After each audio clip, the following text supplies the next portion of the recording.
అసలు నువ్వే మనిషివి. ఇంకొక మాట నా కోడల గురించి నోరు జారితే నీ నాలుక చీరేస్తాను. మావయ్య, మీరు ఆవేశపడకండి. ఇంకొద్దిసేపట్లో విజయ వస్తుంది. విక్రమ్ నిజ స్వరూపం బయట పెడుతుంది. ఏదమ్మా విజయ? ఏదో ఒక పేరు చెప్పేసి నా కొడుక్కి చెడ్డ పేరు తీసుకురావాలనా? మావయ్య, వారినెవరూ ప్రత్యేకంగా చెడ్డవాణ్ణి చేయాల్సిన అవసరమే లేదు.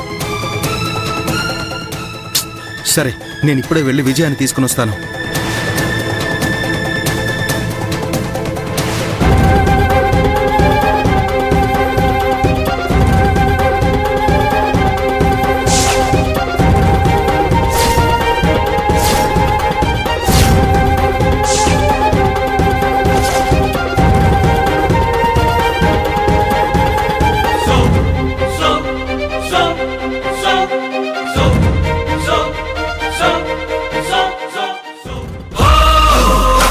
రా విజయ, అందరూ నీకోసం ఎదురు చూస్తున్నారు.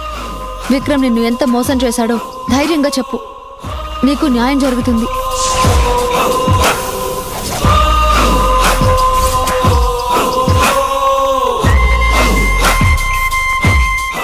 ఆలోచిస్తున్నావేంటి విజయ? నీకేం కాదు. నీకు సపోర్ట్గా మేముంటాం. జరిగింది మొత్తం చెప్పు.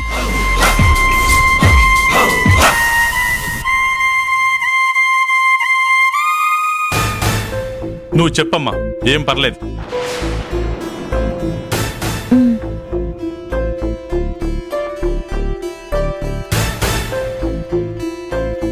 నన్ను క్షమించండి. అసలు విక్రమ్ ఎవరో నాకు తెలీదు.